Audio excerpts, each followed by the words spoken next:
Hi guys, അപ്പോൾ ഒരിക്കൽ കൂടെ എൻ്റെ യൂട്യൂബ് ചാനലിലേക്ക് സ്വാഗതം.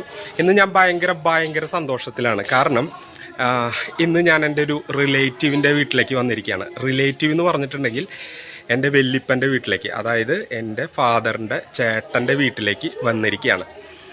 ഫാദറിൻ്റെ മൂത്ത ചേട്ടൻ മരിച്ചിട്ട് ഇന്ന് ആണ്ട് കുർബാന ആണ് നടക്കുന്നത്. അപ്പോൾ അതിൻ്റെ ഭാഗമായിട്ട് ഞങ്ങൾ റിലേറ്റീവ്സ് എല്ലാവരും കൂടെ ഒത്തുകൂടിയിരിക്കുകയാണ്.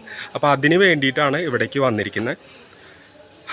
നല്ല ബ്യൂട്ടിഫുള്ളായിട്ടുള്ള ഒരു ലൊക്കേഷനും വീടും ഒക്കെയാണ്. അപ്പോൾ ഞാൻ ഇവിടുത്തെ കുറച്ച് വിശേഷങ്ങൾ കാണിക്കാം. എൻ്റെ ബാക്കിൽ എൻ്റെ മൂന്നാമത്തെ വല്യപ്പൻ്റെ ചേട്ടൻ, ആൾ ഖത്തറിലാണ്, ഷോജി ചേട്ടൻ. നിങ്ങൾ ടിക്ടോക്കിലൊക്കെ ഒരുപാട് വീഡിയോസ് കണ്ടിരിക്കും.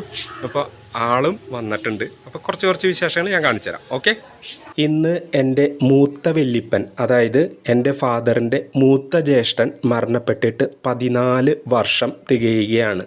എൻ്റെ മൂത്ത വല്യപ്പനായ ജോസ് വല്യപ്പനെ കുറിച്ചാണ് ഞാൻ പറഞ്ഞുകൊണ്ടിരിക്കുന്നത്. ജോസ് വല്യപ്പൻ മരണപ്പെട്ടിട്ട് 14 വർഷം ആയി എന്നുള്ളത് എനിക്ക് വിശ്വസിക്കാനേ പറ്റുന്നില്ല. അത്ര വേഗമാണ് സമയം കടന്നു പോയിക്കൊണ്ടിരിക്കുന്നത്. ആണ്ട് കുർബാന ആയതുകൊണ്ട് തന്നെ പള്ളിയിലും അതുപോലെ തന്നെ കല്ലറയിലും പ്രത്യേകം പ്രാർത്ഥനകൾ ഉണ്ടായിരുന്നു. അത് കഴിഞ്ഞ് ഞങ്ങളെല്ലാവരും ലൈജു ചേട്ടൻ്റെ വീട്ടിൽ ഒത്തുകൂടിയിരിക്കുകയാണ്. ലൈജു ചേട്ടൻ എന്ന് പറയുന്നത് എൻ്റെ മൂത്ത വല്യപ്പനായ ജോസ് വല്യപ്പൻ്റെ ഏറ്റവും താഴെയുള്ള മകനാണ്. അവരാണ് ഇപ്പോൾ ഈ തറവാട്ടിൽ താമസിക്കുന്നത്. പള്ളിയിലെ ചടങ്ങുകളും പ്രാർത്ഥനകളും കഴിഞ്ഞതിന് ശേഷം എല്ലാവരും ഒത്തുകൂടി ഒരുമിച്ചിരുന്ന് വർത്തമാനം പറയുന്നതാണ് ഈ കാണുന്നത്. ഞങ്ങളെല്ലാവരും എന്തൊക്കെയോ പറഞ്ഞ് സംസാരിച്ചിരിക്കുകയാണ്. അതുപോലെ തന്നെ വളരെ സന്തോഷകരമായ സുപ്രഭാതം കൂടിയായിരുന്നു ഇന്നത്തേത്. പള്ളിയിലെ ചടങ്ങുകൾ കുർബാനയോടുകൂടിയാണ് തുടങ്ങിയത്. കാലത്ത് 6:30-ക്ക് ഞങ്ങളെല്ലാവരും പള്ളിയിലേക്ക് പോയി. അതിനുശേഷം കല്ലറയിലേക്കും പിന്നീട് അവിടെ നിന്നാണ് ഈ വീട്ടിലേക്ക് വന്നത്.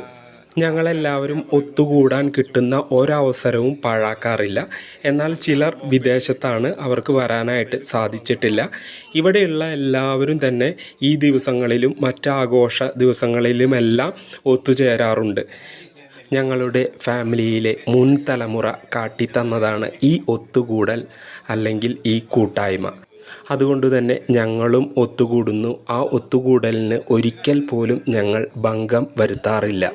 എൻ്റെയൊക്കെ ഓർമ്മയിൽ വല്യപ്പൻ എന്നോടൊക്കെ അത്രമാത്രം വാത്സല്യത്തോടുകൂടെ മാത്രമേ പെരുമാറിയിട്ടുള്ളൂ. ഈ ഫോട്ടോയിൽ കാണുന്നതാണ് ജോസ് വല്യപ്പൻ. അപ്പുറത്ത് നിൽക്കുന്നത് കൊച്ചു ത്രേസ്യ വല്യമ്മ. ജോസ് വല്യപ്പൻ മരിച്ചിട്ട് ഇന്നേക്ക് 14 വർഷം